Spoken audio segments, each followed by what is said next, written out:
नमस्कार. पिंपरी चिंचवडमधील सर्व नागरिकांना नवीन वर्षाच्या मनापासून हार्दिक शुभेच्छा. जय श्रीराम. 2026ची महानगरपालिकेची महानिवडणूक, आपण या निवडणुकीला सर्वजण सामोरे जाणार आहात. 2017मध्ये आपण सगळ्यांनी भारताचे यशस्वी पंतप्रधान आदरणीय नरेंद्रभाई मोदी आणि महाराष्ट्राचे शिल्पकार लाडके मुख्यमंत्री आदरणीय देवेंद्र भाऊ यांच्या नेतृत्वामध्ये आपण पिंपरी चिंचवड महानगरपालिकेमध्ये भारतीय जनता पार्टीची एकहाती सत्ता दिली. या सत्तेच्या माध्यमातून देवेंद्र पर्व आपण सुरू केलं आणि देवेंद्र पर्व सुरू झाल्यानंतर या शहरातील समाविष्ट गावं जी 1997 पासून विकासापासून वंचित होती ती सर्व कामे, त्याचबरोबर शहरातील सर्वसामान्य घटक केंद्रबिंदू समजून लहानांपासून मोठ्यांपर्यंत, विद्यार्थ्यांपर्यंत, महिलांपर्यंत सगळ्यांचे जे काही प्रलंबित प्रश्न होते हे शहर वाढत असताना पुढल्या 50 वर्षाचा विचार करून जे जे करणं शक्य आहे ते करण्याचा संकल्प आम्ही सगळ्यांनी केला. आणि त्यात बऱ्याचपैकी आम्हाला मुख्यमंत्री देवेंद्रजी फडणवीस असतील किंवा आमचे प्रदेशाचे अध्यक्ष रवींद्रदादा चव्हाण असतील यांनी मोलाचं सहकार्य केलं.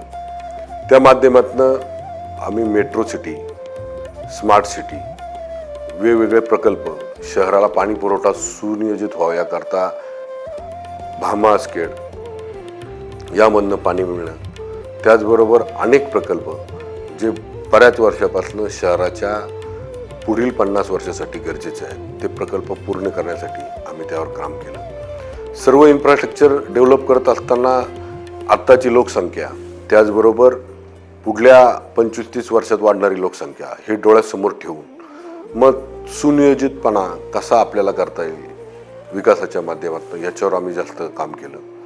मग कचरा असेल, आरोग्य असेल, रस्ते असतील किंवा इथले विद्यार्थी असतील, ज्येष्ठ नागरिक असतील, माझ्या माता भगिनी असतील, या सगळ्यांचा विचार करून आम्ही या ठिकाणी काम करतो.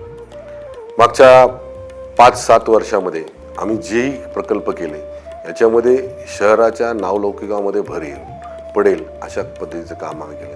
COP सारखं कॉलेज असेल, IIM सारखं असेल संस्था असेल, वेगवेगळे हॉस्पिटल्स असतील, आज वेगवेगळ्या माध्यमातून या राष्ट्रातली, या देशातली लोक या ठिकाणी पिंपरी चिंचवड शहरामध्ये राहायला येतात.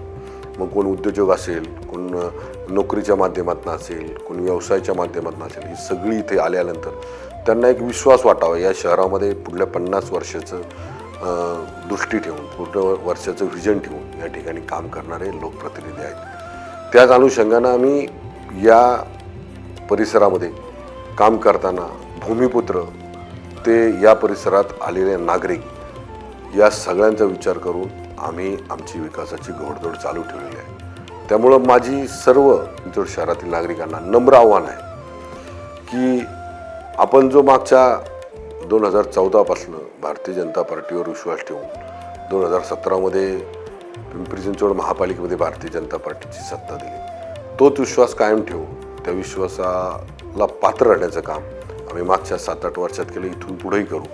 येणाऱ्या 50 वर्षामध्ये या शहरामध्ये वाढणारी लोकसंख्या आणि इथून मागं राहिलेले प्रलंबित प्रश्न ज्याच्यावर आजपर्यंत कुणी काम केलं नाही त्या प्रश्नांबरोबर पुढल्या 50 वर्षाचं व्हिजन ठेवून आम्ही सर्वजण काम करणार आहोत. माझी या निमित्तानं हात जोडून विनंती आहे, कुठल्याही भूलथापांना बळी न पडता या पिंपरी चिंचवड शहराचा सर्वांगीण विकास करण्याकरता आपण सगळ्यांनी पुन्हा एकदा भारतीय जनता पार्टीच्या सर्व उमेदवारांना आपण निवडून द्यावं. आमचं चिन्ह आहे कमळ, पक्ष भारतीय जनता पार्टी, एवढीच विनंती करतो. जय श्रीराम.